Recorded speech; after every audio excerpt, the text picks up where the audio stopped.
అందరికీ దేవి నవరాత్రుల శుభాకాంక్షలు. అలాగే బతుకమ్మ పండుగ శుభాకాంక్షలు. అమ్మవారికి 6వ రోజు నైవేద్యం అమ్మ ఆశీస్సులతో కొబ్బరి పాలు పరమాన్నం చేశానండి. స్టార్ట్ చేద్దాం మరి.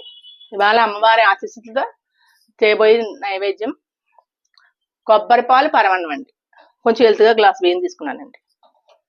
కడిగేసి ఒక అరగంట నానబెట్టాను. స్టవ్ వెలిగించుకుని పరమాన్నానికి కడుక్కున్న బియ్యం పెట్టుకున్నాం.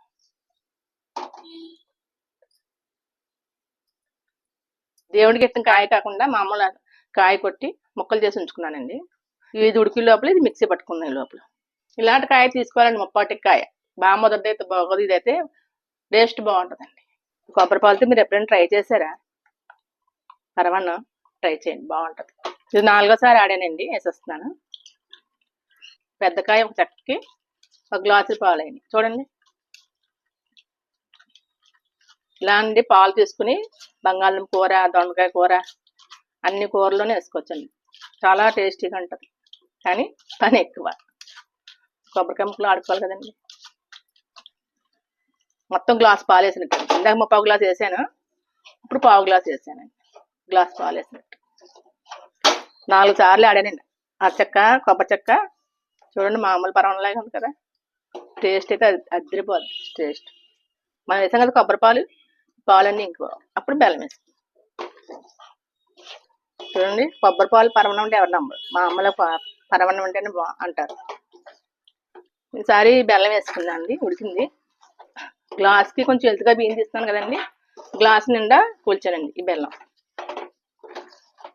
మన తీపిని బట్టి బెల్లం వేసి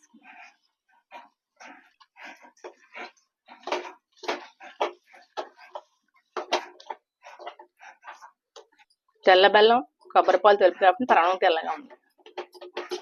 స్టవ్ వెలిగించి పక్కన పెట్టుకుందాం పరమాన్నం. ఇప్పుడు దీని మీద జీడిపప్పు వేపుకుందాం. కొంచెం ఆవనెయ్యి వేసి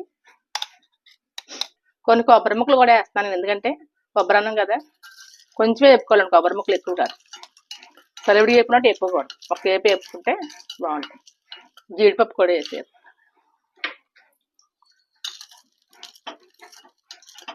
జీడిపప్పు ఏగే వరకు ఎప్పుడు సరిపోదు.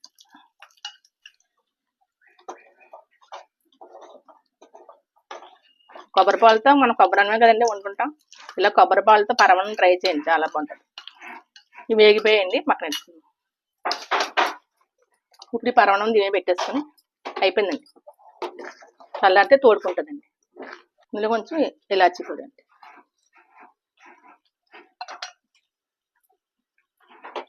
మనం వేపుకున్నాం కదండి, జీడిపప్పు అది కూడా వేసుకున్నాం. కొన్ని ఉంచుకుందాం పైన వేసుకోవడానికి. వేసుకుని కలుపుకొని స్టవ్ ఆపేయడమండి. కొబ్బరి పాలు పరమాన్నం దేవుడి నైవేద్యం బౌల్లో వేసుకున్నాం. ఇప్పుడు పైనుంచి జీడిపప్పు అది వేసుకున్నాం.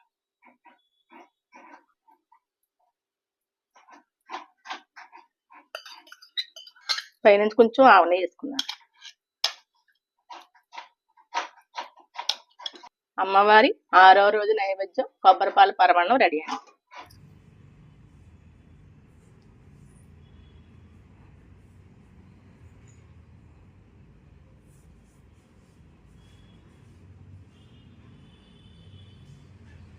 మీరు ట్రై చేసి చూడండి.